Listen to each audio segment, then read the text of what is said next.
टमाटर उगाते वक़्त कुछ ऐसी गलतियाँ हैं ना जो आप करते हैं जिससे आपके टमाटर के पौधे तो लग जाते हैं लेकिन इस तरह से भर-भर के आपको टमाटर नहीं मिलते। तो आज की वीडियो एक कंप्लीट गाइड है, पनीरी से लेके टमाटर लेने तक की कि आपने क्या करना है कि आप इस तरह से टोकरियाँ भर-भर के टमाटर उतारें। मेरे जो टमाटर हैं उससे मैं रोज़ाना इस तरह टोकरी भर के टमाटर भी उतारती हूँ और आप वीडियो में देख रहे हैं अभी भी मेरे टमाटर टमाटरों से लदे-फदे हैं। क्यों ना आखिर तक देखना क्योंकि मैंने ऐसी तमाम चीज़ें ऐड की हैं जो कोई दूसरा बंदा शायद उसने आपको ना बताई हों, इस तरीके से गाइड ना किया हो। मैंने प्रैक्टिकली ये चीज़ें की हैं इसलिए मैं आपको बता रही हूँ और मैं स्टार्ट करती हूँ टिप नंबर 1। सबसे पहली बात अगर आप पॉट में यानी आप ग्रो बैग में या किसी गमले में टमाटर उगा रहे हैं, अपने सॉइल मिक्स क्या यूज़ करना है?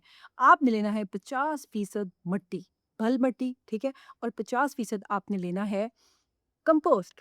चाहे आप गोबर की खाद लें, चाहे आप वर्मी कंपोस्ट लें, चाहे आप किचन कंपोस्ट लें, कंपोस्ट लाज़मी है। क्योंकि कंपोस्ट आप यूज़ करेंगे तो बाद में डालने वाली खाद पे आपका इन्हिसार कम हो जाए। और अगर आप टमाटर लगाते हैं मेरी तरह ज़मीन में यानी ग्राउंड में, तो फिर आपको क्या करना होगा? मैं ऐसे करती हूँ कि मेरा ज़्यादातर इन्हिसार गोबर खाद पे ही है। तो मैं 6 इंच तक, 7 इंच तक जो है हम लोग खोदते हैं या उससे भी ज़्यादा शायद खुद जाती है, जो कुदाल होता है उससे ग्राउंड को और उस तमाम में 6 इंच 7 इंच में हम क्या करते हैं गोबर को अच्छे से मिक्स कर देते हैं। तो ये हो गई हमारी अच्छी सी कंपोस्ट वाली मिट्टी बन गई। टिप नंबर 2 आपके टोमेटोज़ आपने जो पनीरी है वो लगा दी, ठीक है? अब उसका कद हो गया है 6 इंच या 1 फुट तक उसका कद हो गया। आपने क्या करना है कि उसके जैसे-जैसे वो बढ़ रहा है उसके नीचे वाले जो पोर्शन है उसमें कोई भी जो पत्ता है, शाख है, कोई फूल है या फल बन चुका है, जल्दी-जल्दी बन भी जाता है बाज़ दफ़ा, तो आपने वो सब रिमूव कर देना है। उस रिमूव करने का फ़ायदा क्या होगा कि आपका जो पौधा है एक तो वो अपनी बढ़ोतरी पे, ग्रोथ पे फ़ोकस करेगा, ठीक है? आपने खुश नहीं हो जाना कि मेरा जी नीचे फल आ गया और बड़ी जल्दी फ्लावरिंग हो गई या नहीं, वो उसका कोई ख़ास फ़ायदा नहीं होगा। आपने पहले पौधे को कद तो बढ़ाने देना है ना, कद बढ़ाएगा तो वो फ्रूटिंग भी अच्छी करेगा ना। तो आपने क्या करना है कि उसकी तमाम लीव्स जो हैं या फ्रूटिंग उतार देनी है। उससे बढ़ोतरी होगी और उससे क्या होगा कि आपका जो प्लांट है वो नीचे उसकी ग्राउंड से या बाकी इर्द-गिर्द प्लांट्स हैं या कोई वीड है उसके साथ टचिंग नहीं होगी और उससे आपका प्लांट जो फंगल डिजीज़ेज़ है या फंगल डिजीज़ पहले फंगस होती है, पेस्ट अटैक करता है, फिर वायरस तक पहुँच जाता है प्लांट और फिर प्लांट मर जाता है। तो ये प्रिवेंटिव केयर आपने करनी है, लोअर पार्ट से सब कुछ रिमूव कर देना है। नंबर 3 ठीक है? और जो टिप्स मैं आपको बता रही हूँ मैं पर्सनली फ़ॉलो करती हूँ इसीलिए भर-भर के टमाटर टोकरियों के लेती हूँ। टिप नंबर 3 ये है कि आपका जो टमाटर का पौधा है चाहे वो लगा है ग्राउंड में, चाहे वो लगा है पॉट में, आपने उसके साथ जिस तरह आप वीडियो में देख रहे हैं इस तरह मिट्टी उसके साथ लगा देनी है। यानी पहले उसको तो बिल्कुल प्लेन जगह पे आपने लगाया था ना, अब जब वो कद बढ़ा रहा है, बढ़ा चुका है तो आपने मिट्टी उसके साथ लगानी है। जिस तरह ये त्रिकोणीय शेप में मिट्टी आप देख रहे हैं इस तरह से आपने उसके साथ लगानी है। उसका क्या फ़ायदा होगा? उसका फ़ायदा ये होगा कि देखें जब आप पानी लगाते हैं ना तो थोड़ी देर गमले में पानी कभी खड़ा भी रह जाता है या जिस तरह ग्राउंड है, ग्राउंड में तो ज़्यादा खड़ा रह जाता है, आहिस्ता-आहिस्ता एब्ज़ॉर्ब होते हैं ना। तो पानी क्या होगा कि वो जो आपका टमाटर है, वो ग्राउंड को तो पानी टच करेगा और जड़ों तक भी पहुँच जाएगा। लेकिन जो स्टेम नंगी वाली स्टेम है ना आपकी मिट्टी से ऊपर, उसको पानी टच नहीं करेगा। उससे भी आपका जो पौधा है वो बीमारियों से महफ़ूज़ कि ये पत्ते गलने-सड़ने और टमाटर पीला तो फलाँ बीमारी उस सब से महफ़ूज़ रहेगा। आप मेरे टोमेटोज़ देख लो, इसकी जो टॉप की सारे पत्ते हैं या सारा वो सब अभी भी सेहतमंद है। मतलब इसको लगे काफ़ी अरसा हो चुका है प्लांट्स को लेकिन अभी भी ये सेहतमंद है। और मैंने अल्लाह को गवाह रख के कह रही हूँ कि मैंने अभी तक अपने जो टोमेटोज़ हैं, उसपे किसी किस्म का भी कोई भी मैंने पेस्टिसाइड या कोई भी जो ऐसी चीज़ जो प्रिवेंट करे पेस्ट कोई सा नीम ऑयल है, कोई भी अभी तक अप्लाई नहीं की और अभी तक कोई भी पेस्ट अटैक नहीं हुआ मेरे टोमेटोज़। टिप नंबर 4 आपका जो टमाटर का पौधा है, वो एक बेल है, बेसिकली तो वो एक बेल है। उसमें इतना साँस नहीं होता, उसको सपोर्ट चाहिए होती है। तो आपने जो भी सपोर्ट आप जिस तरह भी समझें, बिना पैसों के वाली सपोर्ट जिस तरह से मैंने दे रखी है, मेरे घर में ये आप देख रहे हैं फालतू के पाइप पड़े हुए थे। मैंने ये पाइप लगा के उनके साथ धागे बाँध दिए और धागे बाँध के जैसे-जैसे बेल ऊपर होती गई, मैं उसके साथ जो है किसी भी सेबे के साथ या जो भी चीज़ है उसके साथ मैं अपने प्लांट को बाँधती गई, तो वो कद पकड़ता गया। तो सपोर्ट लाज़मी आपने अपने टमाटर के पौधे को देनी। नंबर 5 आपने टोमेटो का जो पौधा है, टमाटर का पौधा है, उसकी प्रूनिंग करनी है। लेकिन ये डिपेंड करता है कि आपका पौधा जो है वो कौन-सी टाइप का है। डिटर्मिनेंट टोमेटोज़ हैं या इनडिटर्मिनेंट टोमेटोज़ हैं और ये दोनों क्या चीज़ें हैं, दोनों का मैंने एक शॉर्ट वीडियो में बता दिया था। यहाँ पे ऐड करूँगी तो वीडियो लंबी हो जाएगी, फिर लोग कहते हैं यार वीडियो लंबी होगी। जी, तो प्रूनिंग किस तरह से करनी है देखिए, अब ये है कि जिस तरह ये जो टोमेटो है ना, ये डिटर्मिनेंट टोमेटो है, ठीक है? अब इसकी ये मेन स्टेम यहाँ से जा रही है, ये वाली है, ठीक है? और इसका एक पत्ता यहाँ से ये वाली और ये वाली ऑलमोस्ट एक-दूसरे के साथ 90 का जो एंगल है ना, वो बना रही हैं, ठीक है? लेकिन यहाँ से 45 डिग्री पे एक और शूट निकल रही है, ठीक है? अब कहा जाता है कि यहाँ से इस शूट को आप रिमूव कर दें। डिटर्मिनेट टोमेटोज़ में भी लोग यही कहते हैं। लेकिन अगर आप देखें तो इसके ऊपर तो फ्रूटिंग आने वाली है, फ्लावर्स आए हुए हैं।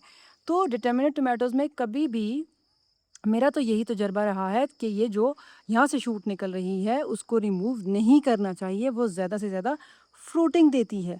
ओके, अभी आपको यहाँ पे मैं मिसाल देती हूँ, जो इंडिटर्मिनेट टोमेटो है, ये स्पेसिफिक वो टाइप है उसकी में। इसकी यहाँ से मेन शूट आ रही है, ये मेन शूट यहाँ जा रही है, ये वाली, ठीक है?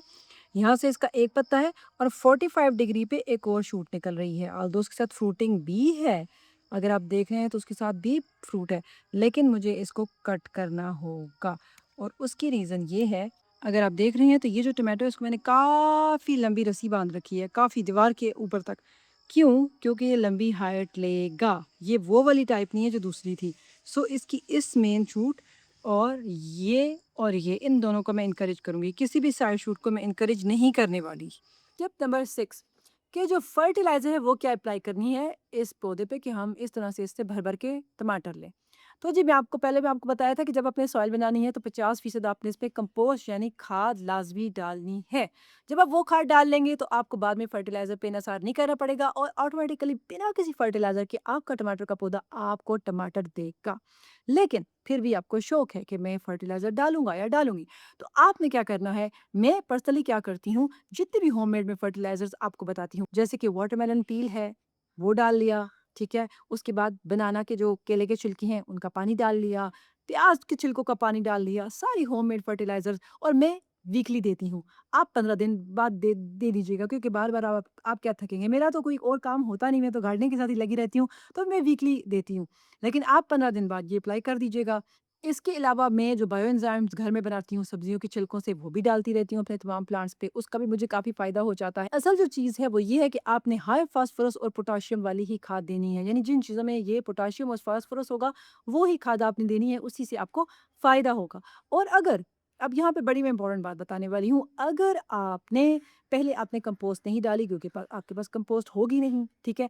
या आपके पास होममेड फर्टिलाइज़र भी आप नहीं डालना चाहते, तो आप फिर मसनूई खाद यूज़ कर लो। कौन-सी वाली? एनपीके 5, 15, 45 इसमें क्या है फास्फोरस और जो पोटेशियम है उसका कंटेंट हाई है नाइट्रोजन से, तो ये आप यूज़ कर सकते हो। इसके अलावा बाज़ार में बहुत सी जो ऐसी मिल रही हैं केमिकल फर्टिलाइज़र्स, मसनूई खादें जो आप यूज़ कर सकते हो, लेकिन मैं ऐसी कोई चीज़ यूज़ नहीं करती क्योंकि ऑर्गेनिक अगर उगाना है ना, तो केमिकल या मसनूई कुछ यूज़ नहीं करना।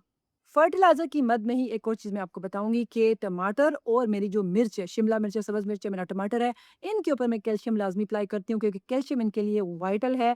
वो इनको बीमारियों से भी महफूज़ रखता है, इससे हमें यील्ड भी अच्छी मिल जाती है। आई एम सॉरी गर्मी बहुत ज़्यादा है और पसीना मेरा बह-बह के जा रहा है और कैल्शियम मैं कैसे इनको देती हूँ, मैंने उसके ऊपर अंडे के छिलकों वाली सिरके में डाल के जो वीडियो बनाई थी, वो ही तरीका है मेरा कैल्शियम लेने का, वाटर सॉल्युबल कैल्शियम। वो जल्दी से इन प्लांट्स को मिल जाता है। अभी जो मेरी नेक्स्ट टिप है वो एक प्रॉब्लम के साथ रिलेटेड है। बाज़ लोग ये कहते हैं कि उनके जो टमाटर है उन पे फूल तो आ जाते हैं, यानी आपने फर्टिलाइज़र यूज़ की फूल तो आ गए।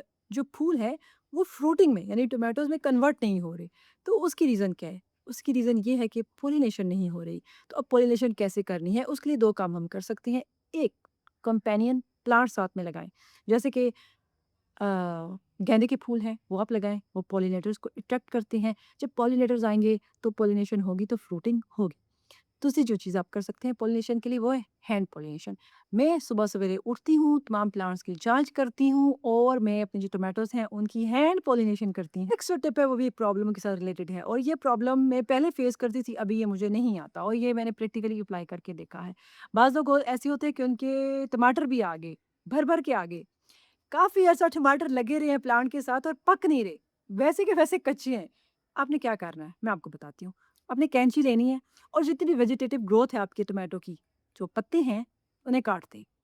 कुछ ही दिनों में आपके टमाटर पकना शुरू हो जाएँगे। आपने वो टमाटर उतार लेने हैं और वेजिटेटिव ग्रोथ का टेंशन नहीं लेनी, क्योंकि वो दोबारा आ जाएगी। अच्छे से खाद दें उसको, थोड़ी नाइट्रोजन वाली खाद दें, बैलेंस फर्टिलाइज़र इस पे डाल लें ना। 10-10-10 तो 19-19 इनमें से कोई एक डाल लें, 20-20 इनमें से कोई एक डाल लें, थोड़ी डाइल्यूट करके डालिएगा। तो उससे आपकी क्या वेजिटेटिव ग्रोथ भी आ जाएगी और खाद मिल जाएगी प्लांट को, तो दोबारा आप एक और यील्ड के लिए तैयार हो जाइएगा। और लास्ट जो टिप है वो ये है कि हार्वेस्ट जल्दी कर लें, रोज़ सुबह उठा करें, रोज़ सुबह अपनी हार्वेस्ट कर लें। नहीं करेंगे तो प्लांट्स, अभी तो बरसात है, तो क्या हो जाता है, फ्रूट साथ लगा-लगा भी खराब हो जाता है। मैंने बहुत ही कॉम्प्रिहेंसिव अंदाज़ में जितने भी टमाटर के पौधे के साथ रिलेटेड प्रॉब्लम्स थे या टिप्स थी वो आपसे शेयर किए हैं। अगर मज़ीद आपका कोई क्वेश्चन हो तो आपने कमेंट में मुझसे पूछ लेना है। मैं एक-एक कमेंट रीड करती हूँ और हर बंदे को पॉसिबली मेरे से हो सकता है मैं रिप्लाई करती हूँ। जिसका जो प्रॉब्लम है मैं दिल लगाकर अपने दिल से उसे जवाब देती हूँ कि यार आपका ये प्रॉब्लम है, इस तरह से आप सॉल्व करो। आप बिना चिंता किए कमेंट में कोई प्रॉब्लम टमाटर से रिलेटेड हो मुझसे पूछ सकते हैं। वीडियो देखने का बहुत शुक्रिया। मिलते हैं नेक्स्ट वीडियो में।